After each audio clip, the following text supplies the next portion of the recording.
Hello ladies and gentlemen, I am the Victorian Cowboy. I apologize for not getting this video out on Wednesday like I was hoping. My work week got to be a bit overwhelming, so I didn't get the reading done until today. But this video should be going up later today, which is Sunday. So, Chapter 7, it's just the start of Chapter 7. There's still about 48 pages in Chapter 7 that I need to read, but we'll get there. We'll get there. Today we go through where Siri agrees to be trained by, or agrees to be analyzed by Yennefer. So, that's actually a flashback, and I think it's really interesting how in the last chapter it ends with Geralt being injured severely, and then we jump to Siri discussing with Jarre. I don't actually know how to pronounce his name. Jarre, Jarre. Anyway, discussing current events. But first we get to see the schoolyard bullying that's going on, where the initiates and the novices dislike Siri for not doing the work that they have to do because she's training with Yennefer to be a wizard, and it's really just traditional middle school, early high school sniping at each other and being rude. And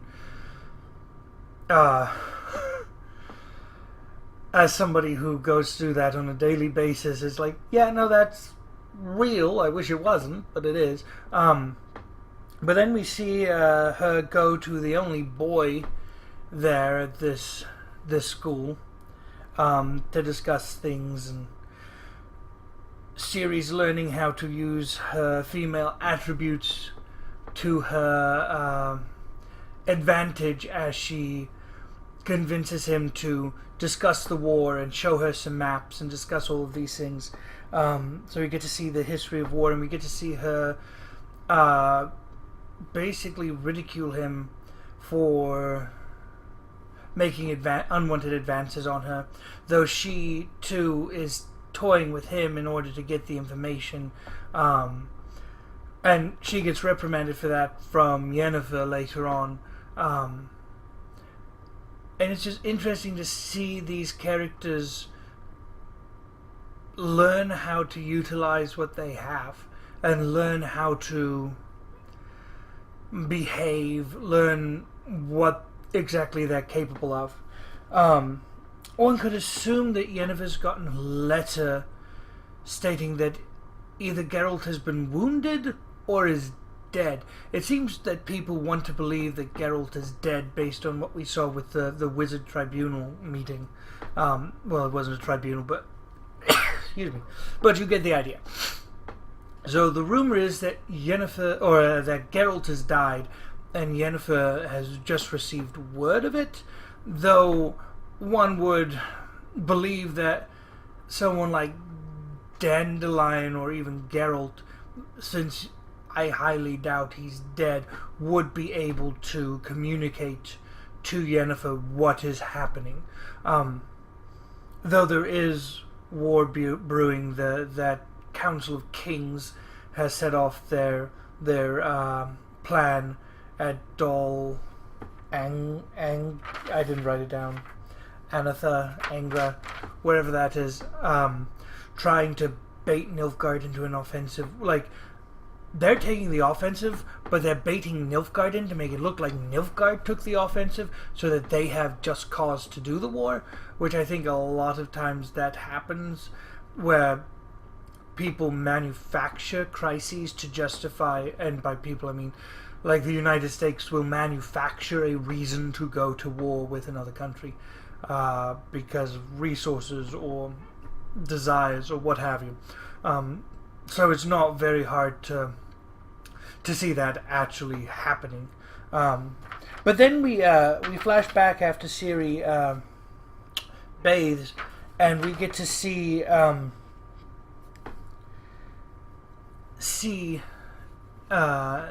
Ciri get called in to meet with Yennefer for the first time, and we get that glimpse of Ciri not liking Yennefer and really wanting her opinion taken into account on what she's doing, which I think is understandable, especially for someone young. you often feel like your opinion is not valid or taken into account, and often it's not because you don't necessarily know what's best for you, but you want to feel like you have some control over something.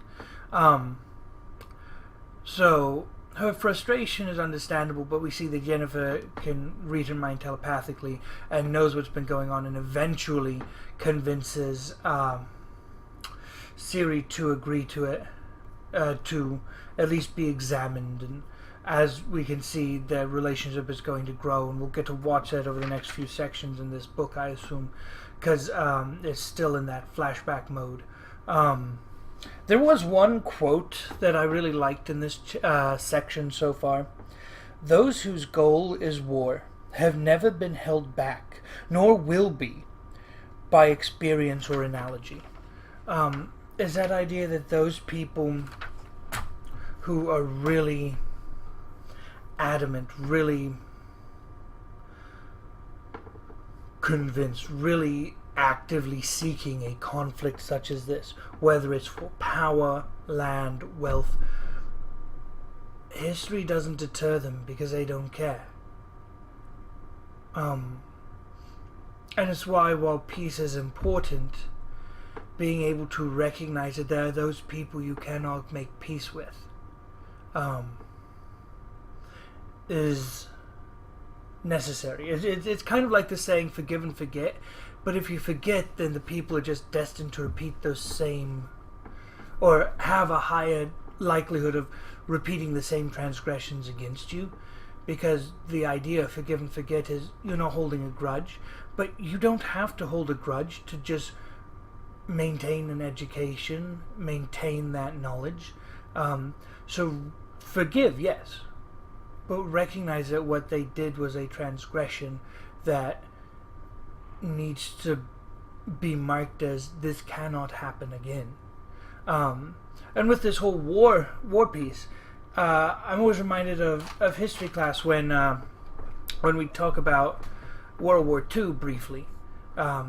Just because time period wise, trying to get through, like, say, American history, you make it up to like World War One by the time the AP test comes, and a lot of it, especially after World War II, is all just cut up. But the idea of appeasement and how that was supposed to end the aggression of Nazi Germany, and of course it didn't, because it didn't appease anyone. It just caused them to want more and more. So that premise of do what you can to have peace, but recognize that not everybody else has that same desire in mind. So I thought that was a very powerful quote from this section. I also just really enjoyed seeing Neneke and